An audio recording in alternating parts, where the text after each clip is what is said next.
Capital punishment is one of the most controversial topics in the world's criminal system. Some believe that the death penalty for several bloody murders is fair.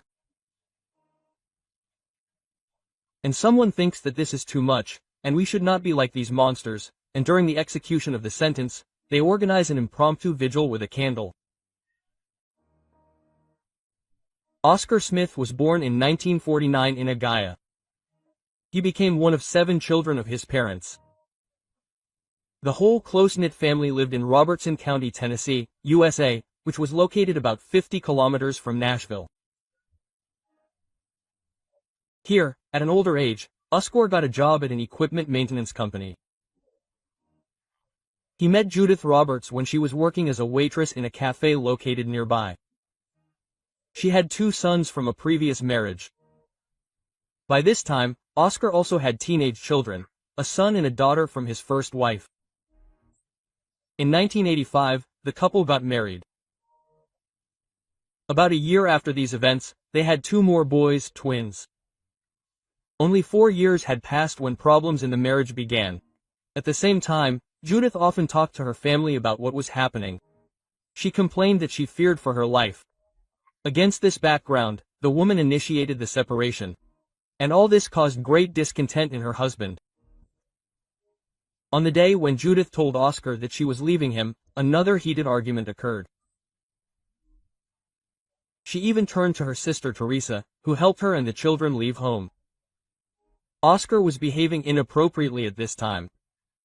They walked about a kilometer only until the woman was able to pull herself together. Everyone was very nervous, even afraid that the man would chase them in anger.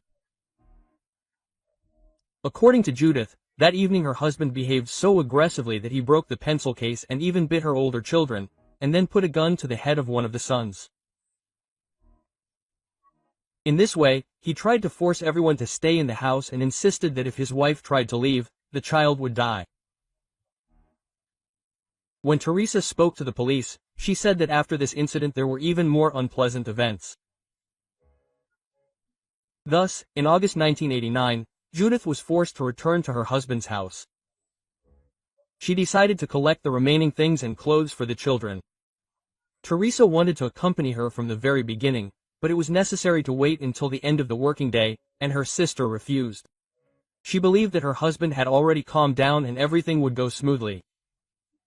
But when the woman returned, there were obvious burns on her body, traces of tying on her wrists and strangulation on her neck. After this, Judith went to the police, stating that when she came to her husband's house to pick up things, he immediately provoked a conflict, and then attacked her, tied her up, raped her, and threatened her with a knife, holding it to her throat. Oscar repeated over and over that he would kill her if she tried to leave him for another man. 40-year-old Oscar Smith was a machinist by profession, a representative of the working class. From the outside, he could seem like a decent family man to others, but behind the scenes, his marriage had long since fallen apart. Those who knew the Smith family well saw how manipulative and cruel a person Oscar really was. At least, his wife constantly complained about it. A long history of domestic violence led to the fact that the woman decided to break up with the tyrant and no longer paid attention to his attempts to keep her. This only caused even more violent outbursts of aggression and jealousy, which looked frightening.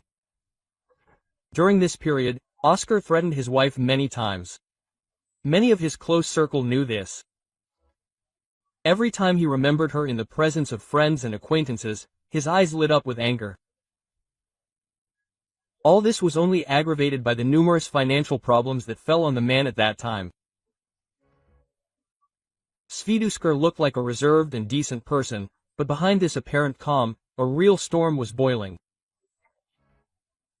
But even against the background of his constant anger and problems, no one expected that he was capable of something cruel.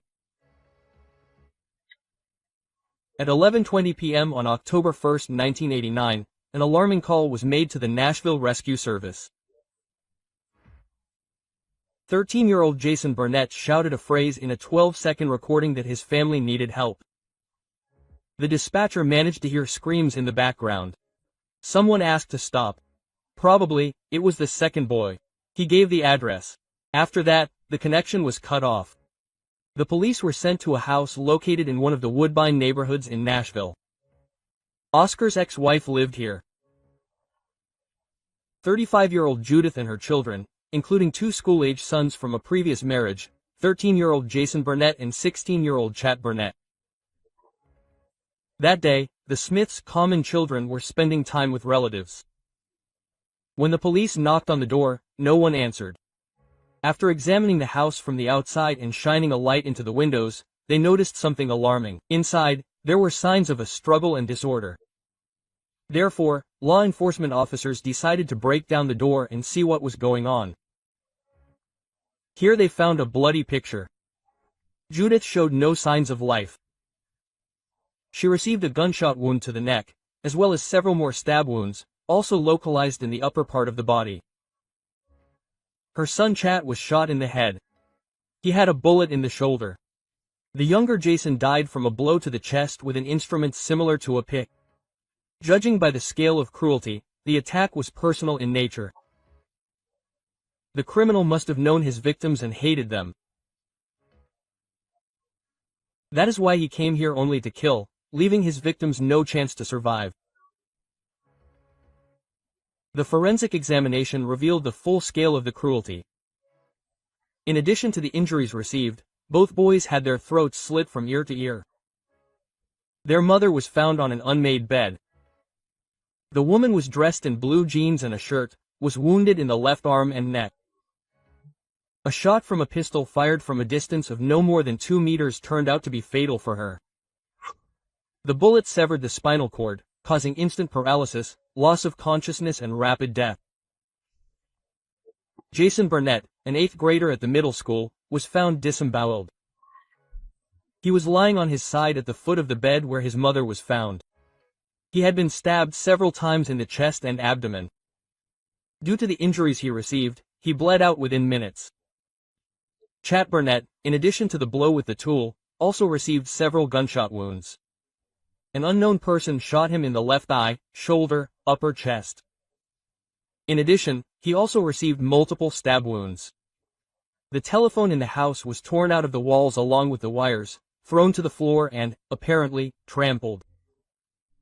Apparently, this happened precisely to prevent the boy from calling for help. No knife or firearm was found at the crime scene. However, bullets extracted from the bodies of the deceased showed that a .22 caliber pistol was used. The ex-husband of the murdered woman, Oscar Smith, immediately became the main suspect. After checking the history of Judith's relationships, it was found out that her ex-husband repeatedly spoke badly of her, was a cruel manipulator. Their divorce proceedings were complicated. The man was fighting for custody of their children. At the same time, their mother has made several accusations of domestic violence against him in recent months. Curiously, they came not only from her, but also from her adult children from a previous marriage. Several witnesses reported that the man behaved aggressively and cruelly even during the marriage. And this was one of the main reasons for the separation.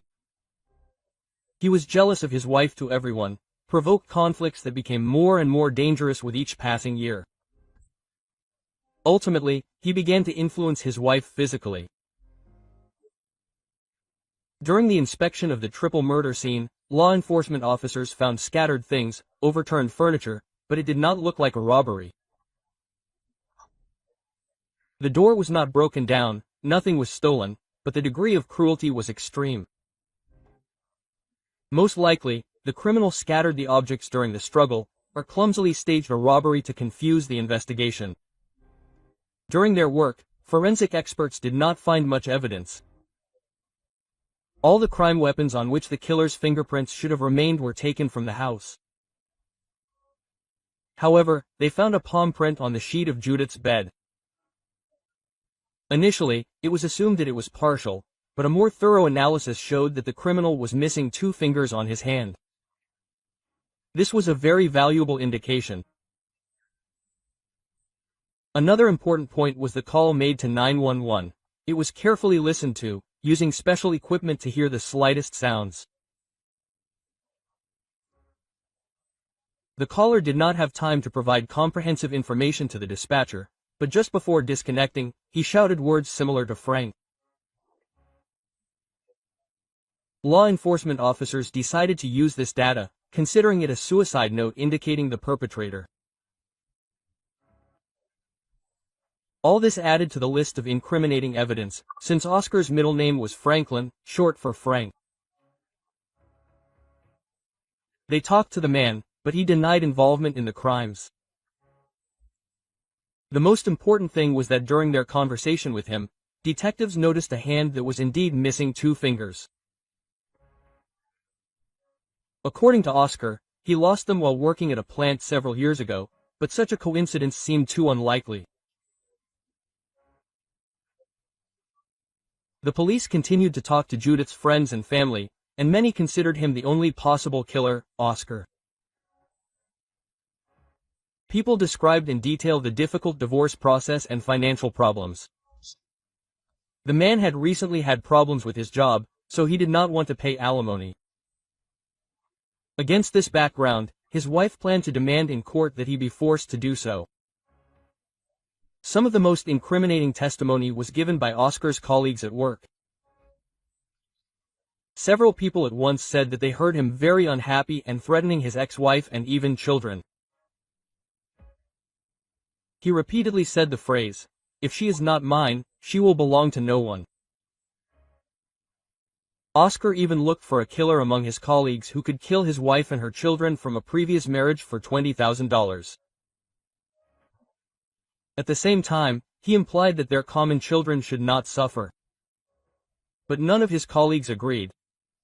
Everyone considered this proposal an inappropriate joke, but even this did not put an end to the search for the culprit.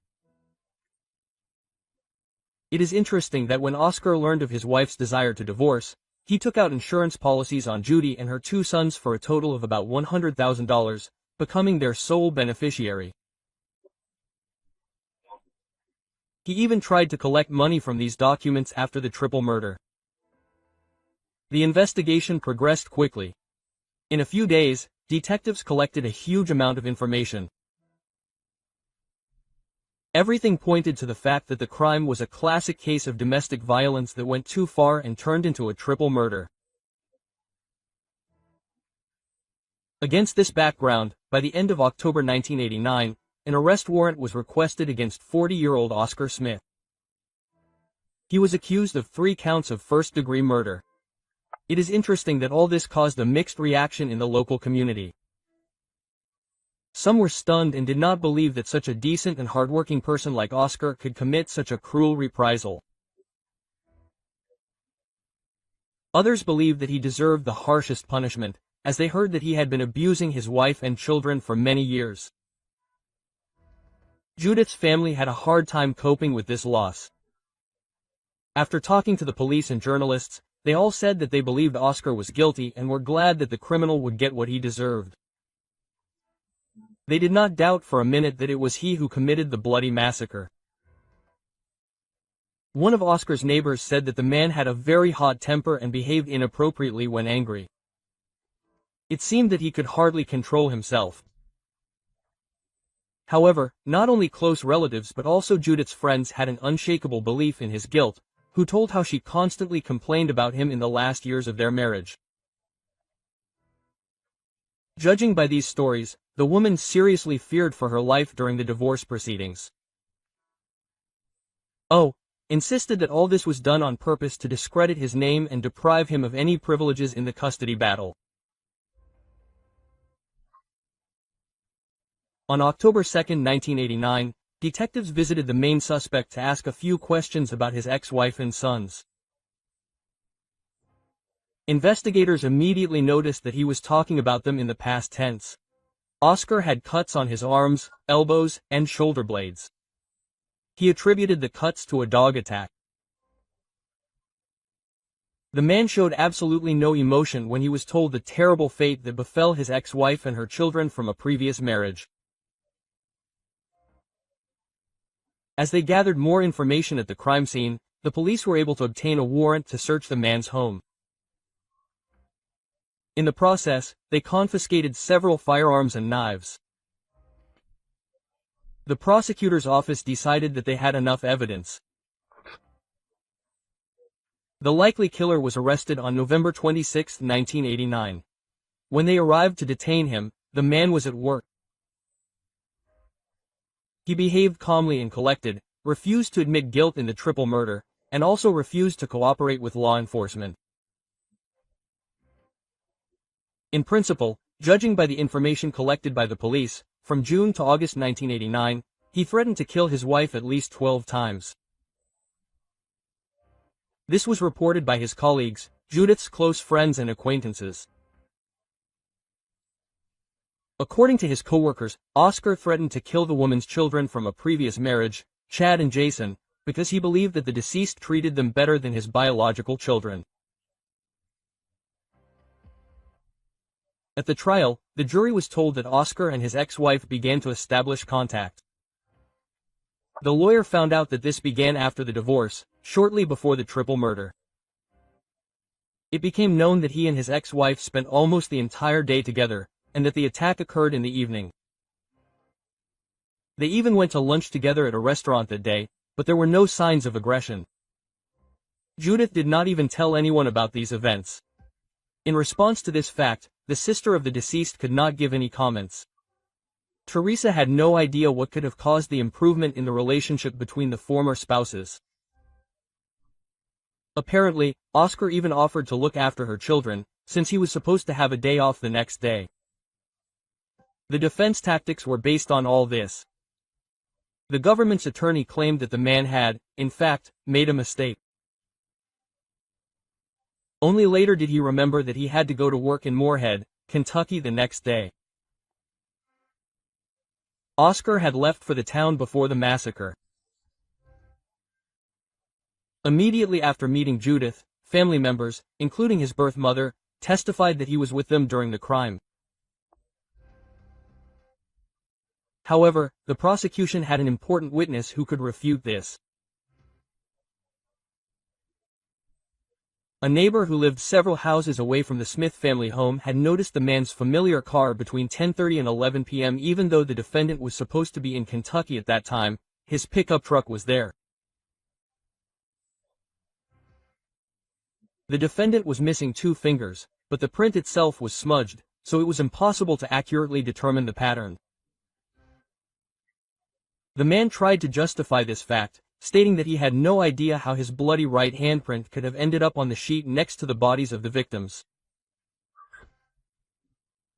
He continued to deny the wine, claimed that the missing 2 fingers could not be 100% proof, as if all this was circumstantial.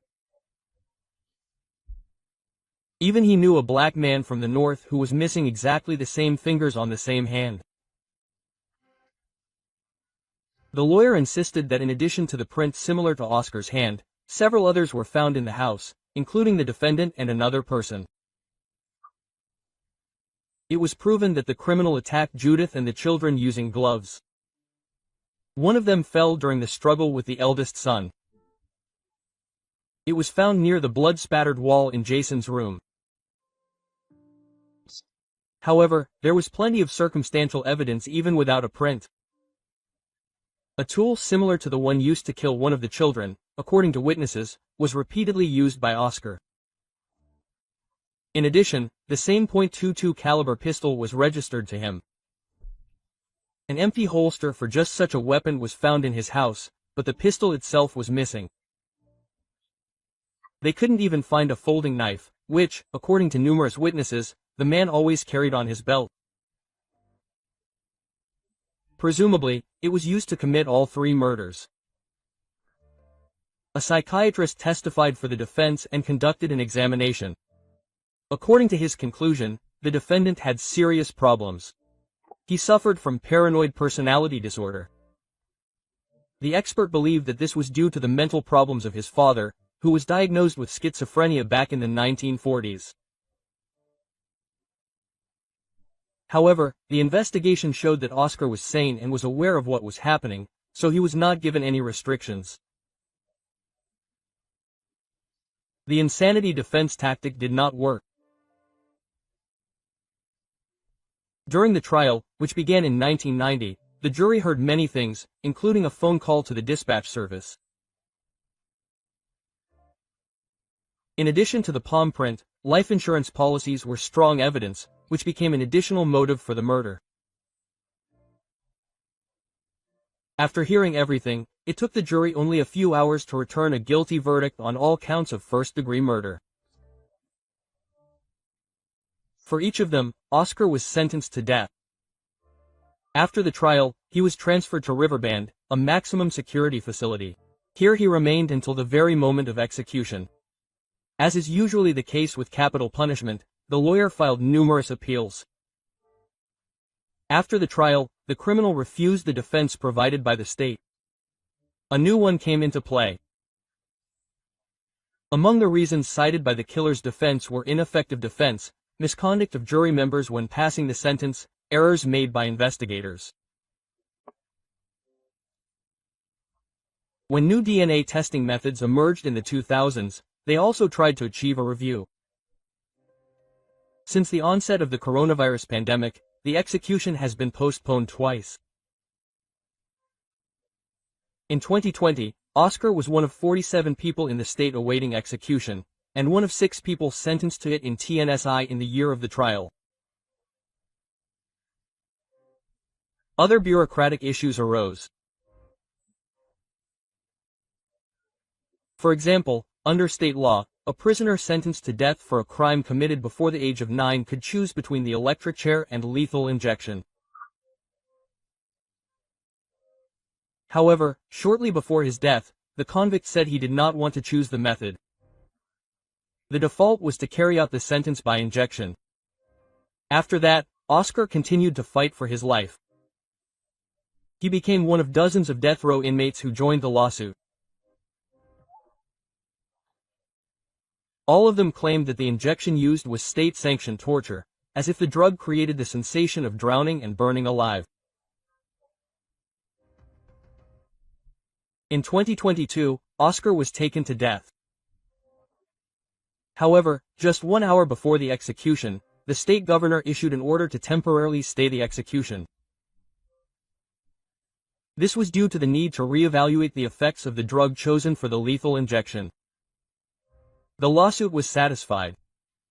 For Oscar, this decision allowed him to live on death row for several years. After DNA testing, it was indeed possible to register a fingerprint that did not belong to the convicted person. However, the court ruled that the data obtained was not enough to overturn the sentence. It is possible that the fingerprints were left by someone earlier, before the attack. Thus, by the beginning of 2024, all avenues for appeal were exhausted. In April 2025, the governor signed the death warrant, which set the execution date for May 22 at 10 a.m. Before the execution, Oscar Smith was placed in a special cell. This is a standard procedure that is used 72 hours before the scheduled date. The man was under 24-hour supervision. Here he was allowed to use a very limited number of things. Among them was the Bible. If in the early years after the conviction, Oscar's children periodically visited him, then in recent years they stopped doing this. In the last days before his death, they also refused to come. The only person who visited him often was his spiritual mentor, namely Reverend Monica Clay. She was allowed to accompany the killer and executioner until his last breath. On May 21, the killer received his Last Supper.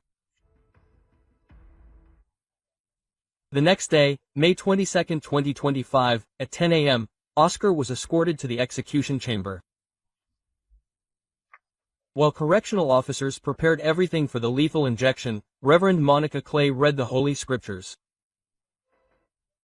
At 10:32 a.m., the viewing windows of the cell opened so that witnesses could watch the process. Oscar was given the right to make the last statement. The man once again stated that he was innocent and asked to tell the governor that the justice system does not work. He again emphasized that he did not kill Judith. Everyone who followed this event noted that over the past 35 years, he repeatedly claimed that he did not kill his wife. However, he never tried to clear himself of the charges of murdering his 2 children and wife. Some concerned people even believed that he could have had an accomplice. This could explain both the extraneous fingerprint and the behavior of the criminal. His behavior seemed strange, since usually murderers confess everything before their death to cleanse their souls. At 10:35, Oscar was given a lethal injection. After 3 minutes, his limbs began to convulse and his face began to turn blue until it acquired a purple tint. At 10:45, the viewing windows of the cell were closed. At 10:47, the man was pronounced dead. According to the expert, the execution took about 12 minutes, which is slightly longer than average, but nothing unusual happened. Against the backdrop of a lawsuit signed by dozens of prisoners sentenced to death, everyone was watching the results of Oscar's autopsy. It later confirmed that his lungs were filled with fluid, which was common for the drug used to carry out the sentence. This was considered the main problem with the substance, as the process was supposed to be very painful, reminiscent of drowning. Curiously, for the last 5 years before Oscar's execution, both the method and the substance were not used in the state at all. The reason was that the companies that produced the drug refused to cooperate with law enforcement. This caused another wave of discussion, as it became unclear how the state got hold of this substance for the execution. After the killer's death, Judith's brother and sister spoke to reporters in the parking lot in front of the complex where the death penalty was carried out. They spoke holding a photograph of the 3 people who died at the hands of this cruel man. According to family members, they did not feel much pleasure watching Oscar die, but believed that this was a deserved punishment for the crime he committed. For all 35 years, they never doubted his guilt for a minute. All this looked a little strange, as they spoke against the background of more than 50 activists who had gathered there in the parking lot. All these people held candles and held an impromptu prayer vigil. They spoke out against Oscar's death penalty and supported the man.